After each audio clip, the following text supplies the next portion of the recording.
So today we have a special guest speaker, Ryan Catalani, the Executive Director of Family Promise, is here to tell us about the organization, tell us a little bit about the future, and also how we as a local church can support. So I'm just going to go through his bio. Ryan has collaborated with communities across the Americas to galvanize solutions to critical social challenges. He joined Family Promise of Hawaii as its executive director in 2022. He brings a deep passion for its mission, having previously worked at Family Promise of Northern Newcastle County, Delaware, and served on the board of Family Promise of Hawaii. Born and raised in Kaneohe, Ryan was named one of Hawaii's 40 under 40, very impressive, by Pacific Business News. Prior to his current position at Family Promise of Hawaii, he worked at Hawaii Children's Action Network. He also serves on the boards of Pacific Gateway Center and the Association of Fundraising Professionals Aloha Chapter. Please give a warm round of a welcome to Ryan Catalani. Well, thank you for the warm introduction, the beautiful mountain orchid lei, and for inviting Family Promise of Hawaii here today. As Pastor Joy said, my name is Ryan Catalani, and I have the privilege of serving as our executive director. Family Promise is dedicated to mobilizing the community to address what I believe is one of the most pressing social justice challenges in our state, homelessness. Specifically, Family Promise works to prevent and end homelessness for families with children. Thanks to volunteers and supporters like you, we're able to offer hospitality, hope, and ultimately a pathway to home for families in our programs. Whether you've been part of Family Promise's mission for many years, or you're just hearing about it for the first time today, I'd like to share a little bit about what we do and why we do it. We recently worked with a mom and her 3 kids who fled their home seeking refuge from an abusive relationship. Due to this unstable housing situation, the kids were chronically absent from school, which forced the mom to take an extended leave of absence from work to care for her family. Through Family Promise, they received rental assistance to help them move into a new home and a year of compassionate support from our case managers to ensure they remain stably housed. This continued relationship allowed our team to find counseling options for the family to put them on a pathway toward healing. The mom has returned to work and increased her income, which allowed her to start saving money for unexpected events. The kids' attendance in school has also improved significantly, and so have their grades. These are just 4 of over 5,000 family members who have come through Family Promise's door over the last 16 years. Thanks to supporters and volunteers like you, we're able to offer these life-changing services to families. And these services have really grown in the past few years. Besides our shelter program, we work to prevent families from ever becoming houseless, help them remain in permanent housing, and grow their career and financial skills. Running through our entire organization is a commitment to keeping families together. We serve not only single moms, but single dads, 2-parent households, and multi-generational families, because we believe families shouldn't be separated during the most difficult times in their lives. Thanks to you, more than 80% of the families in our shelter program go directly to secure and stable housing. And once they're in housing, more than 95% remain there. We have an incredible team of staff and board members who are so dedicated to the mission and committed to the success of our families. So I actually learned about Family Promise about 5 years ago, though I had long been interested in working to address the challenges of houselessness. As Pastor Joy mentioned, I was born and raised here on the windward side, near Valley of the Temples, and my family would often go to Kailua Beach on the weekends. Growing up, I learned about how previous generations of my family fled violence and made sacrifices to give my generation a shot at a better life.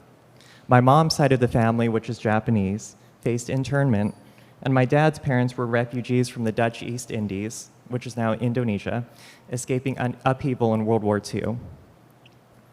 From their stories, I got a glimpse of what it was like to leave everything behind at a moment's notice, to be uprooted from a comfortable life, thrust into instability and precarity, and forced to rebuild your life and your children's lives from scratch.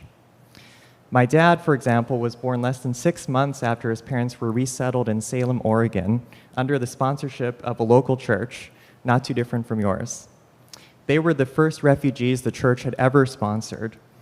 The church leadership and congregation found them a house, stocked it with supplies and food, and gave them $100, the equivalent of about $1,000 today, to cover rent, utilities, and other essentials. My family stories instilled in me a calling to help my community in some way, to pay forward this gift of a better life. And now, just 2 generations later, I am able to stand before you today, a congregation who provides similar gifts of kindness and generosity to those we serve at Family Promise, families who are also working to rebuild their lives and give their children a better future. When I first learned about Family Promise, I was living in Delaware, and I heard about this growing local nonprofit that served children and families experiencing homelessness. This turned out to be Family Promise of Northern New Castle County, which I later learned was one of about 200 independent Family Promise organizations across the country. I had long been drawn to issues like houselessness and displacement, partially because of my family story and also because of its prevalence in Hawaii. In high school, I worked with the former Next Step shelter in Kaka'ako after learning that Hawaii had among the highest per capita rates of homelessness in the country, with Native Hawaiians significantly overrepresented, which always struck me as a particularly cruel injustice.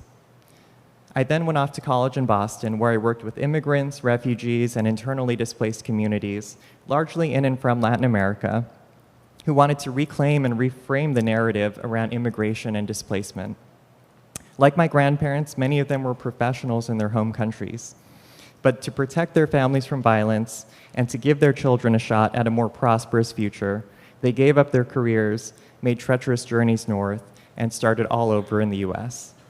I worked with them to tell their stories through writing and art projects, which we later turned into a nonprofit.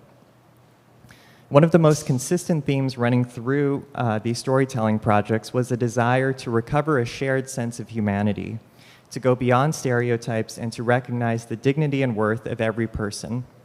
It was the same value that attracted me to Family Promise when I moved to Delaware. Like our Family Promise in Hawaii, the Family Promise in Delaware had a rotational shelter model in partnership with local congregations. It turned out that this was the only emergency shelter program in the area that would serve any size or composition of family. It brought together staff and volunteers who truly cared about each of our families in a holistic way, showing compassion and hospitality on each step of their journey back to permanent housing. Our office in Wilmington, Delaware, was also the day center for our families, where the families would store their belongings, the parents would meet with their case managers, and the children would get dropped off from school. Some of my favorite memories are of the kids who would come up to my office after school. I would print coloring pages for them, and once they were done, I would hang them up on my wall. Those drawings became a daily reminder of the importance of the work we were doing. Family homelessness is a challenge across the country, and Delaware was not immune. To meet the needs of our community, our organization decided to expand our shelter program by leasing a former retreat center from a local congregation.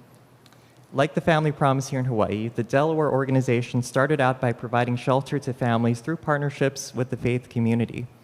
Just like you, congregations in northern Delaware would sign up to host the families for a week at a time, meaning they would open up their classrooms or other unused space to give families in need a safe place to sleep, while volunteers provided meals and shared in activities. We called this the Rotational Hospitality Network.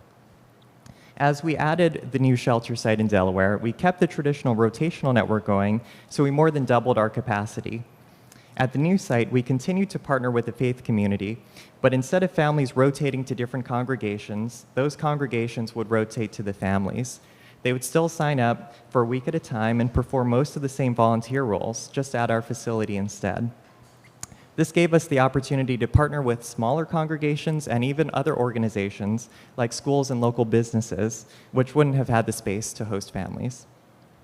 After being part of such a fulfilling expansion project in Delaware, I moved back to Hawaii about 3.5 years ago. People usually think I just wanted to come back home, which is not untrue. But the main reason was that my wife, who's originally from New Jersey, got a job here. Before we moved, I found a job here too at a nonprofit called Hawaii Children's Action Network, or HCAN. Unlike Family Promise, HCAN doesn't provide direct services. It focuses on public policy, advocacy, and leadership development, trying to change the laws and systems that lead to poverty and inequality. But it was because of my work at Family Promise in Delaware that I was drawn to HCAN. For so many of the families that we worked with, homelessness was a symptom of broken systems. Many of our families lived paycheck to paycheck, on the razor's edge of economic stability, with no social safety net. So when something happened, their car broke down, their child got sick, or they had a new baby, it was enough to put them over the edge, and they lost their housing. At HCAN, I learned more about the root causes of issues like homelessness as we researched children's well-being and advocated for better laws and policies. We worked on a diverse but interconnected set of fields like economic security, early childhood education, and children's health, often partnering with organizations like Faith Action for Community Equity. But I still loved the Family Promise mission, so I found ways to stay involved with the Hawaii affiliate. A few months after moving back, I started volunteering by bringing food, even taking a few overnight shifts, and I also joined the board of directors. So when our previous executive director left this summer, after 5 years of incredible work at the organization, I felt a calling to apply for the position. After a months-long search process, which I was not a part of, I was offered the position and started on September 1st. Family Promise has grown into a really robust organization thanks to partners like your congregation, and we also still have a lot of work ahead of us. The need in our community is great. We all know that houselessness is one of the top concerns in the state, but I found that the public discourse often focuses on one particular manifestation. This is the conventional stereotype about homelessness, the person under the freeway overpass with the cardboard sign. Although they represent perhaps the most visible component, there's an entire population experiencing housing instability that often remains hidden, and those are the children and families. In the US, the age at which someone is at the greatest risk of living in a homeless shelter is under age 1. Infancy is the age at which someone in this country is most likely to need homelessness services. The next highest risk is for children ages 1 through 5, according to federal data. In Hawaii alone, about 1 in 26 children experience homelessness annually. On average, that's 1 child in every classroom. Our houselessness crisis reflects our housing crisis. For every 100 low-income households, there are only 40 housing units that are available and affordable to them. This forces over half of low-income households to pay more than 50% of their income on housing, which is considered a severe cost burden. The twin forces of high costs and low supply make housing instability such a risk for our families. The depth of this challenge should not be underestimated, and it has long-term consequences. Research has linked housing instability in early childhood with delays in cognitive and social-emotional development, and worse educational performance and chronic health conditions later in life. The first few years of brain development for children are so crucial, and homelessness can be tremendously disruptive. But despite the magnitude of this challenge, I believe we as a community have everything we need to solve this. It's just a matter of perspective and priorities. Last year, Family Promise served nearly 1,000 individual children and family members. As many of you know, we had to suspend our rotational shelter network when the pandemic started, and we started sheltering families in various locations around the island. Some of you may have participated in our Ohana Meals program, where you can drop off dinner to the families in our shelter, and we'll be continuing this volunteer opportunity at least through the end of the year.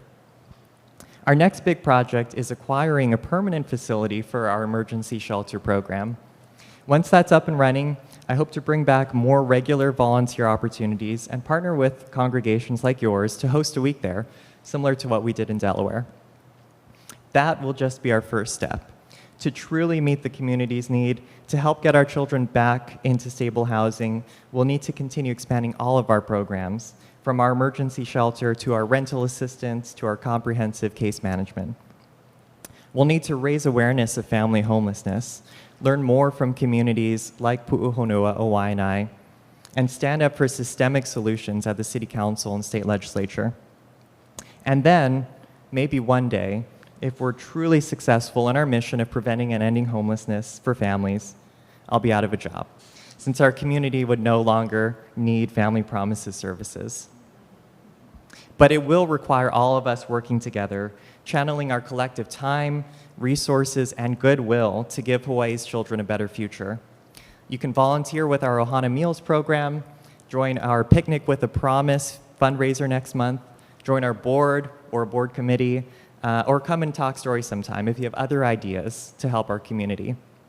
You can find out about all these opportunities along with my contact info on our website, familypromisehawaii.org. Together, I believe we can make a true difference for children and families who are going through the most challenging events in their lives. We can provide hope, hospitality, and a pathway to stable housing and sustainable independence. We're so grateful for your ongoing support over the years. You are changing lives. Thank you again for inviting me here this morning. We have some quick announcements. Again, if anybody would like to donate flowers in memory or for a special occasion, please let me know and I'll put it in the bulletin. We continue our Windward Community Food Drive. As of now, as we are all aware with the high rate of inflation, the food cost has gone up astronomically, and the Windward Community College, the ones that are in charge of the food drive, were really concerned. But with the help of our church and with the help of Methodist churches, we're hoping to get enough so that they could have all that they need for the school year. So if you'd like to contribute to this really important cause, please, you could write a check to the church saying Windward of WCC Food Drive in the memo, or you could donate through PayPal in the same way. We are going to have a youth group Bible study this Saturday. We're also going to make it really fun. We're going to get a lot of candy, and we're going to do a scavenger hunt. It's going to be blackout scavenger hunt. So I bought a bunch of glow-in-the-dark toys, and we're going to try to find them. And then afterwards, we're going to gather around together, and we're going to have Bible study. So please, if you have youth, kids 6th grade and up, please join us for that. It's going to be 6 through 8, 6 p.m. to 8 p.m., and dinner will be provided. A very fun time of year. We have Charge Conference coming up November 9th. 6:30 is the SPRC meeting, and 7 p.m. is the Charge Conference. So if you are on the Ad Council, aka our Charge Conference Committee, please make sure you are available during that time. Stan Bean's memorial is going to be January 14th, and I'm working with Lindy and Jonathan for the final details. It's going to be at Harris United Methodist Church, and I believe it's going to be from 11 a.m. to 1 p.m., and with food provided afterwards. So please just mark that on your calendar if you'd like to attend. Were there any other announcements, Nan?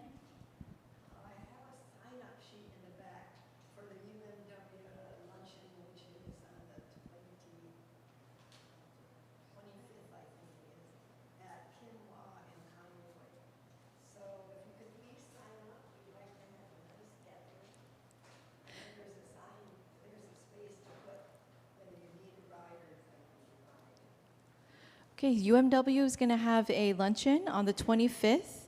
At what time? 10 a.m. And it's in Kaneohe. What's the restaurant name?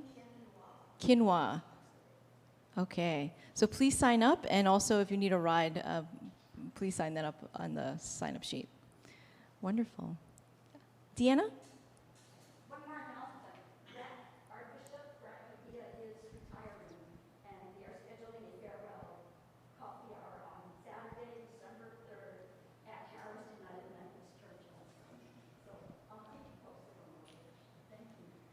Our Bishop Grant Agia is retiring this year, and there's going to be a like dessert, right, coffee hour for him December 3rd at Harris UMC. A lot of things happening at Harris UMC in the next couple months. Okay, Carrie?